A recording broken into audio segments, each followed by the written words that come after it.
everybody, welcome back to my channel and welcome to my kitchen. I'm so glad that you're here and that you stopped by my channel today. Y'all, today we're in the kitchen for a couple of reasons.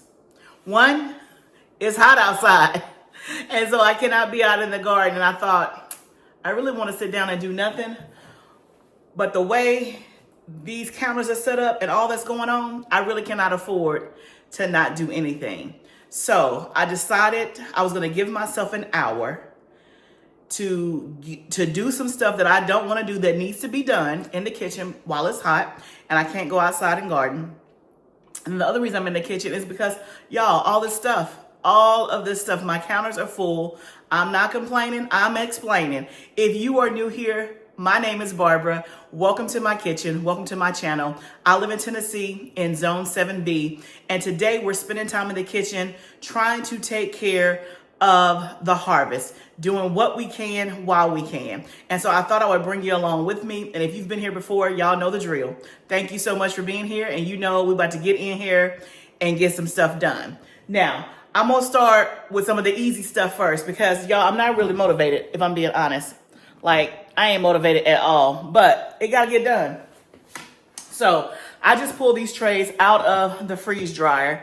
And so I have 2 trays of parsley, I have some calendula, I have some lemon basil, and then I have some cilantro. So the first thing I'm gonna do is take my calendula and put it in my quart-size mason jar. I've been saving my calendula as I harvest it. Some of it I have air dried, but then when I have enough, I just put it on a freeze dry tray and freeze dry it. And I've just been popping it in here. I cannot wait till my jar is full. So let's get all of this in here.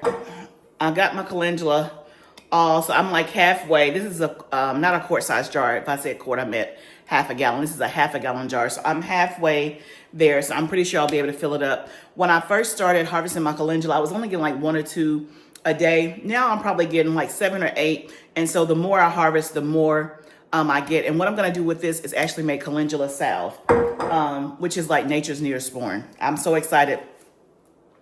You know what? Let me get all my little, all these little bits as well in here,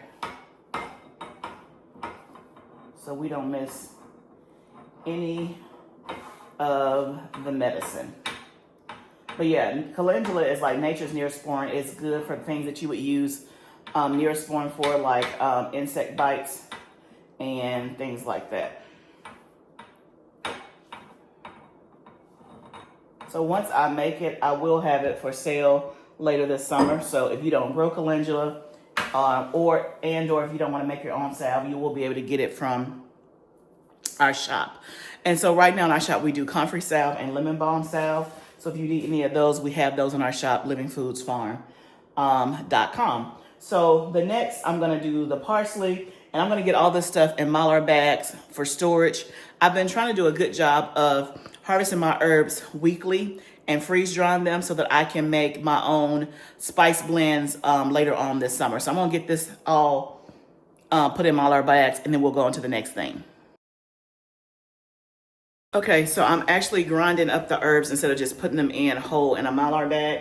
And so I did my parsley, and this was clean, but what I didn't realize is that it had some moisture in the bottom that I should have dried out.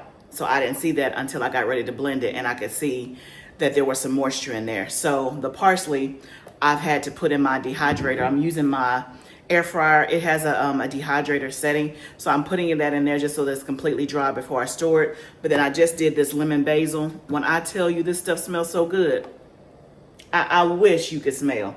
And so lemon basil and lemon thyme are 2 of my favorite herbs that I'm growing this season that just have an amazing, amazing flavor. So I think what I'm gonna do is I actually have some lemon thyme. I'm gonna blend the lemon thyme and the lemon basil to make one seasoning, and that way I can put it like on pasta dishes and things like that. I don't know how it's gonna turn out, but let's try it. So this is some lemon thyme I already had. Let me take the label off because it will no longer be lemon thyme. It's gonna be a lemon Thai basil blend. Y'all think that's gonna go good together? I think it will. Like, why not? Why not? Okay, so we're gonna put this back in the Vitamix. And this container is the dry grain or dry mix container. It works out a lot better.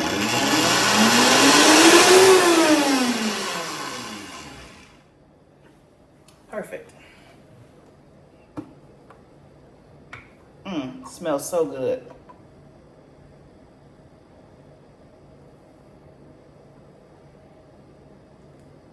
When I tell you that smells so good,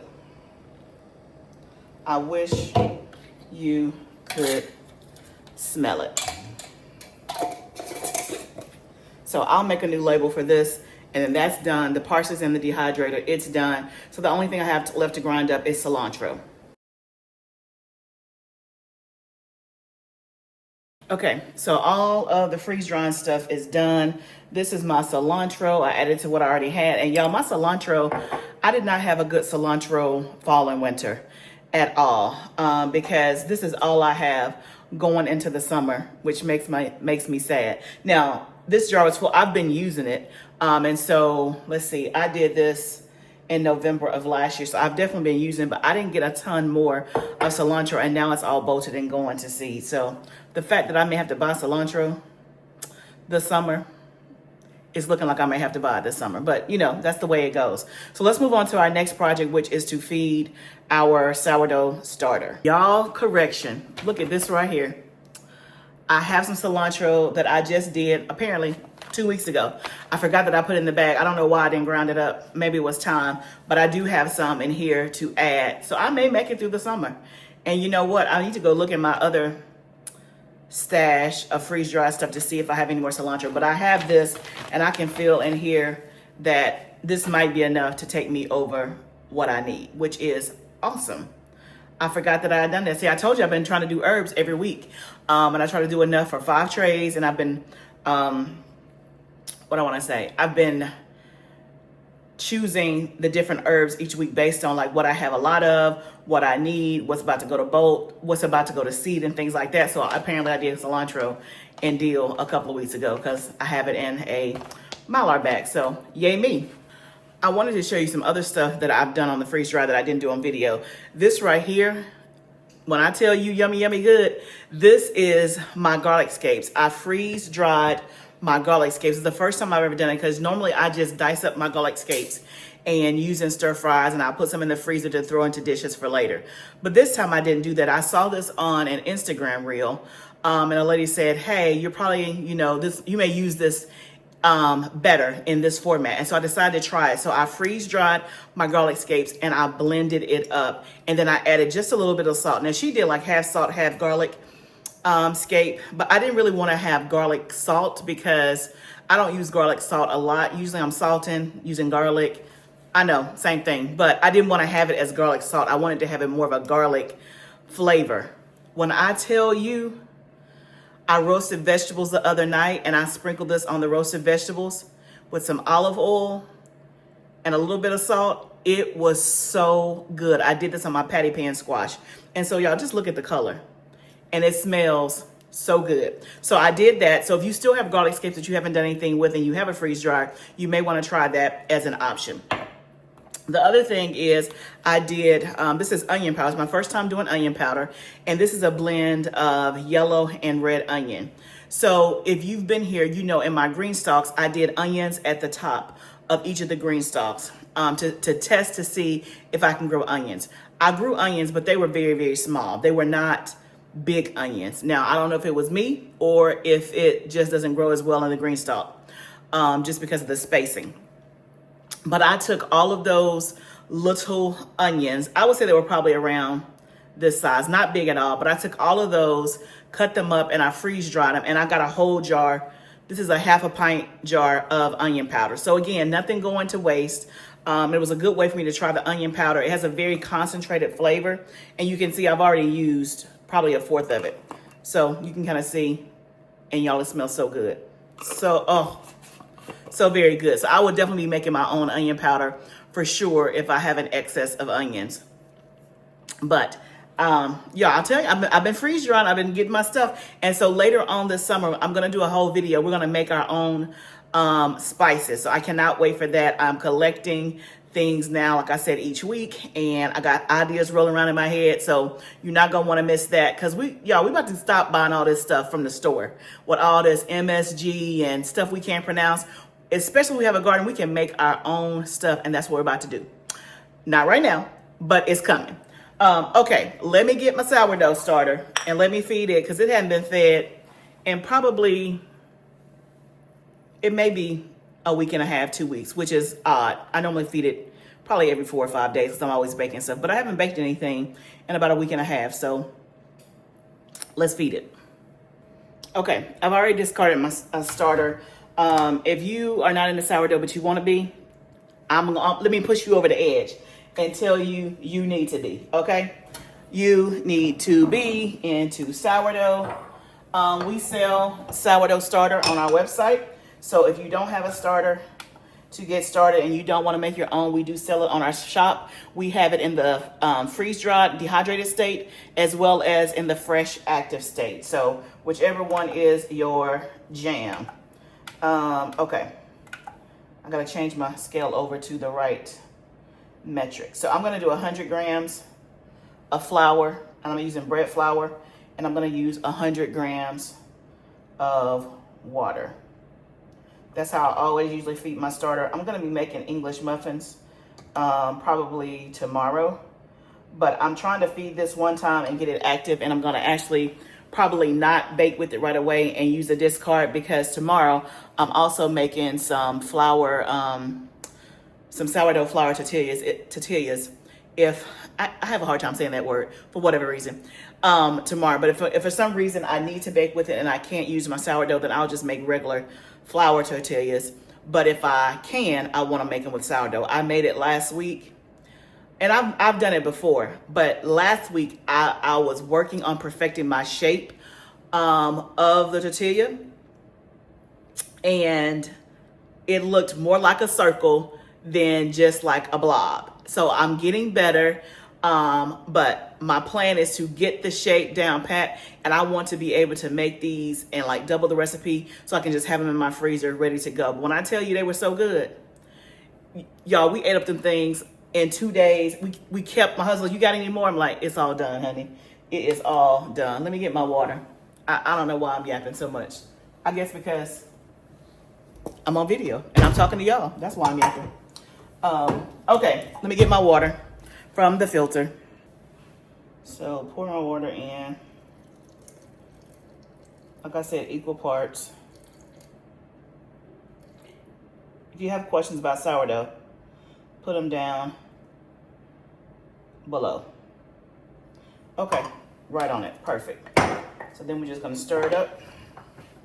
And usually my sourdough is active within like 4 hours.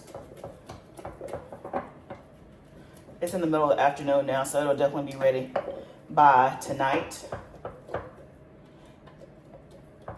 And one thing I like about sourdough is that you can do it on your own schedule. What I used to do was to try to, well, I take that back. No, you can't do it on your own schedule. I was going to tell you what I used to do, but really it just depends on what I'm making and what time I have. I do it both ways. I'll get my starter ready like right before I go to bed, like mix it so that when I wake up in the morning, it's active and can start my recipe. But I've also done the reverse, where I do it at the beginning of the morning, make the recipe in the daytime, bake it at night. So it really depends on what time I have, what I have going on, but it is flexible like that once you get the hang of it. So we're gonna pop the top of this back on. In 4 hours, it should be ready to go and bubbly. All right, so that's done. That will be working for us. So let's decide what else we want to do with the rest of the time we have left, because I told y'all we only gonna do an hour. That's it. So So what is one of the easiest things? So I think what I'm gonna do is to try to load up the freeze dry tray. So let me see what I want to freeze dry. If I have anything, and we'll load those up and get those ready for the freeze dryer.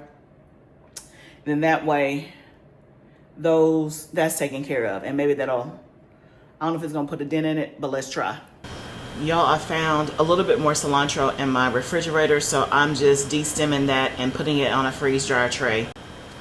So next, I decided to do two things. One, I have some banana peppers that I decided to pickle. So on the stove, I have just a traditional brine going for the banana peppers. That'll make me 1 jar of pickled banana peppers. I'm the only one that eats it. Usually a pickle jar will last me, you know, quite a while. I'll put it on sandwiches, pizza, things like that. But then also I'm putting on these gloves because I'm about to chop my cayenne peppers. I went over to my counter to see what I had, what would be easy, what I would want to freeze dry. And I do need some cayenne pepper. The cayenne pepper that I have is from 2 years ago. And it is like a mix of peppers and it's not very hot. But here lately, I have been needing cayenne pepper. And so I have some bags of freeze-dried cayennes from last summer that I have not done anything with. So I want to go ahead and get these freeze-dried to add to it so that I can make my own cayenne pepper, like for real, just from cayenne. I'm also toying around with, depending on how many cayennes I have, making some capsules so that I have those as capsules too if I need them. But I definitely want to use the cayenne. I use a lot of it for medicinal purposes versus seasoning purposes. I don't particularly care for the taste of cayenne. Like, I don't dislike it, but to me it's just hot and it has no flavor. So I usually prefer, when I want to spice things up, I just like things that have flavor and hot. So for example, I love sriracha sauce because to me it has flavor. It's not just heat. And for me, cayenne is just heat, no flavor. So I don't use it a ton in my cooking just for that reason, but I do use it medicinally. And so that's why I want to always make sure that I have cayenne on hand. And I may just make it ground up, or we may just do it in a powder. Next, I move on to my banana peppers. So while the brine is going on the stove, this is going to come together real quick. I've washed the banana peppers and then I'm just dicing them into rings. I'm going to put them into a pint-sized jar, and then we're just going to cover it with the brine. We'll let it cool on the counter, and then once it gets cool, I'll put it in the refrigerator and try to let it season and marinate for about a week before I use them. And like I said, this will last me, you know, I don't know, maybe a few months or so. And then also, I only did 1 banana pepper this summer. And that's plenty because, again, I don't eat a ton of them. And my husband, he doesn't really care for them that much. So I just do enough for me. So I imagine I'll be able to get maybe another jar before the end of the season, and that'll be plenty for me until the end of the year. Now, if I get enough, then I might try canning some, and that way I have them. I think that would be good, to just have some on the shelf and go from there. But I'm just filling this jar, and then we're going to put the brine over it, put the top on it, let it cool off, and then off in the refrigerator. So that's one project done. So now I decided, since I already have gloves on, to go ahead and do my jalapenos. You can see I do have some sun scald on one of these. I'm just going to cut that part off. Not a big deal. Now, normally when I have a lot of jalapenos, I use my food processor with my slicing attachment, and it makes it real quick. But because I only have like a basket full, I'm just going to go ahead and chop it up. Since I have my cutting board out, I got my gloves on. We're just going to go ahead and make it happen. I went outside to see if I had any more herbs to harvest. Y'all, it's still hot out there, which means our hour in the kitchen may be an hour and a half because I still can't go outside. It's just too hot. These jalapenos I'm just slicing, you know, relatively the same thickness. This is going to be used for our jalapeno salt. If you're new around here, we make jalapeno salt and syrup on our website. It is oh so good. So very good. It goes great on French fries, greens, chili, popcorn, grits, like whatever you want a little kick, it goes great on. So yeah, so I freeze dry them to make the jalapeno salt. This is our first batch of jalapenos for the season. So jalapenos, like most peppers, always start off slow, and then they pick up towards the end of the summer, and then that's when they really shine. When everything else is like petering out, the jalapenos and the peppers are like, it's my time to shine. It is my time to shine. Now, before I got a freeze dry, I would dehydrate my jalapenos to make the jalapeno salt. And that worked okay. But the thing with the freeze dry, it gets all of the moisture out. So when we have to grind it up, it makes it into a much, much more finer powder. And there's no moisture in it at all.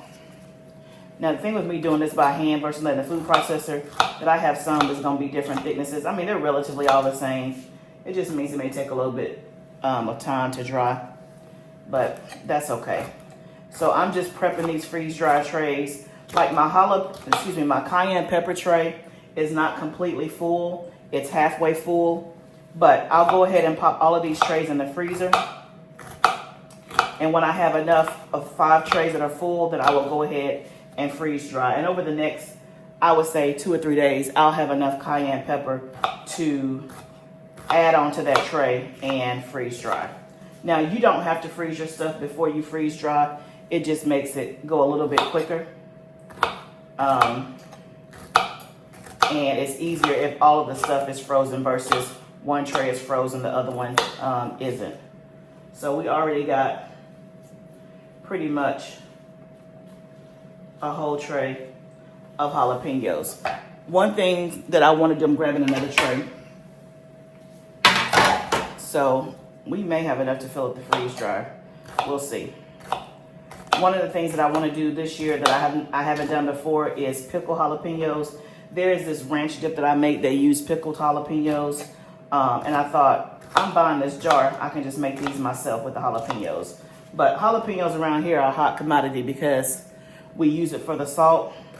And the salt, as soon as we put it out there, which is not out there yet, it sells out every single time. Last year we had enough to make it all the way to November with all the peppers from our garden. The goal is to try to grow enough for the whole year, but that don't happen.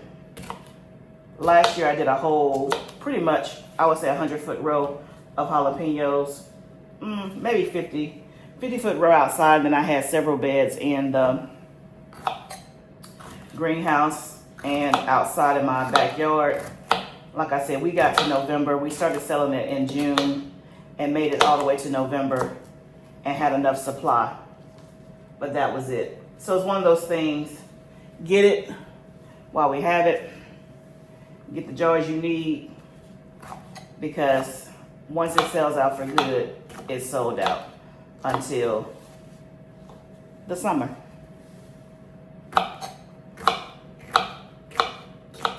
Y'all, something about cutting these hot peppers. I feel like all of a sudden I'm hot, and I wasn't hot before. All of a sudden, I feel like I am like burning from the inside. I know one thing, it's hot outside. When I came back inside, it feels so good in here compared to outside. Let me ask you guys this. I've never done this and I want to, but I haven't done it because I don't know, okay, what's the end state? What can I do with it? Have you guys dehydrated, excuse me. These peppers, they must be spicy because they're strong. That doesn't usually happen. When you guys, here's my question. Have you dehydrated your tomatoes, like cherry tomatoes? And if so, what do you do with them? Not dehydrated, excuse me, or freeze dried.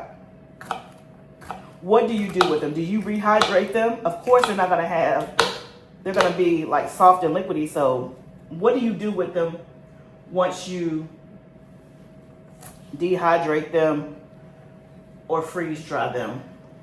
Now, obviously I can freeze dry some tomatoes and make like tomato powder, and then I can turn that into tomato puree. I know I could do that, but tell me what you guys are doing with your tomatoes if you freeze dry them or dehydrate them. I need some ideas. And then also, is there anybody out here who has sun-dried tomatoes? And if so, tell me how to do that. Let me know the process on how to do that. We can all help each other. One of the things about when you have a garden, if you're growing more than what you can eat fresh, you gotta find a way to preserve it. And of course, on this channel, I talk about different ways to preserve stuff. The only way that I don't preserve stuff and that I don't do on this channel is, what do you call it? Fermentation, just because I don't particularly care for fermented foods like sauerkraut and kimchi. I don't like those, so therefore I don't do it. There's other people, of course, that you can, follow and watch that do it. But I do talk about dehydrating, I talk about canning, I talk about freeze drying, and I talk about freezing, which are the other 4 methods of preserving food. And then I also talk about storing stuff long term in Mylar bags. So if any of that is your jam or you have questions about it, let me know. Tell me what's the main way that you guys preserve your food that you don't eat fresh. I do a variety of ways because I don't think again, if you have the capability and you have a way to preserve more than one way, I think that is smart, because if you do everything in the freezer and you lose electricity, you lose all your frozen stuff, then you've lost all your food.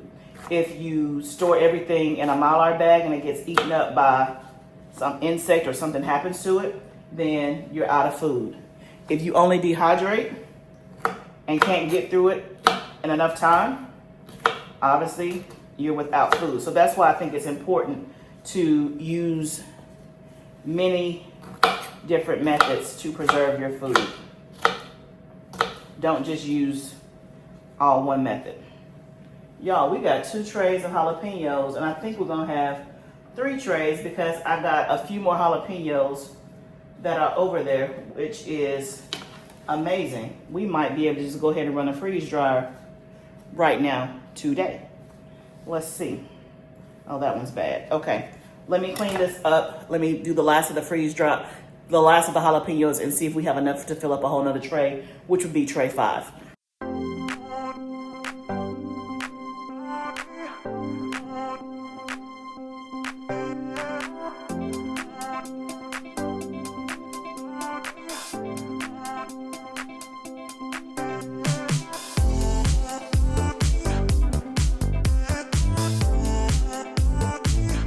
Okay, y'all, so I have 5 trays pretty much filled up except the cayenne pepper tray. It's only halfway, so I'm gonna wait on that for the freeze dryer. And then on this one, these are some chives that I had, and then I have 1 little calendula that I harvested from outside in the GREENSTALK, and I'll have more calendula that I'll harvest today, so I'll fill up this little bitty side of that, and then I'll fill this up with more cayenne peppers when I get them. And then these 3 trays are full on the bottom with jalapeno peppers. So I will actually put these in my freezer, let them freeze until I have a little bit more to fill up the trays that I showed you. And that'll be done within 2 days. And then we'll pop these into the freeze dryer and all of that. So we're gonna call it a stop right here. It's been an hour and about 15 minutes. I just went outside because I just had an order delivered, and the sun is finally calming down and not throwing a temper tantrum, so we can go outside and work in the garden. Then also we got our banana peppers pickled as well. We got some calendula in the jar. So y'all, are my counters still full? They are. I got all that squash, all those cucumbers, and a ton of tomatoes. Now the tomatoes, tomorrow I'm making salsa for the weekend, like not like big batch salsa like for the whole summer, but I'm gonna take what I have and make salsa, and however many it makes, it's fine. But I need some for a thing that we're doing this weekend. So that's what the tomatoes will be for the cherry tomatoes. I'm gonna actually use the cherry tomatoes for the salsa. And then for the bigger tomatoes, I'm gonna go ahead and just start slicing and freezing those. I may make tomato sauce next week. The peppers, I'm waiting for them to all change their colors from green to red, yellow, and orange. The squash, I am going to take some to give away at church, as well as I'm gonna freeze dry some on my next round. Probably not, yeah, I'll have new squash by then. I got a plan for the stuff on the counter. But the point is, there's still stuff on my counter. So is it completely clear? No. But we did work an hour and we did get some things done that otherwise would not have been done had we not done anything. Y'all know I am the queen of, if you only have 30 minutes, if you only have 45 minutes, do what you can. And as much as possible, like the produce is starting to come in, but it still is not at peak. And so while I have a little downtime or little pockets of time here and there, I'm trying to process what I can, eat fresh what I can, so that I can try to manage as best as I can. So work out whatever your rhythm is, work out whatever your routine is, but do something maybe a little bit each day to try to just get some things done. I hope that your gardens are going well. I'm about to go out in the garden now. I'll see you in the next video, because the next video will probably be a gardening video. But if you have not subscribed to my channel, please subscribe and follow along with the journey. Remember, y'all, this is all part of the journey, but let's do it together. I'll see you next time, friend.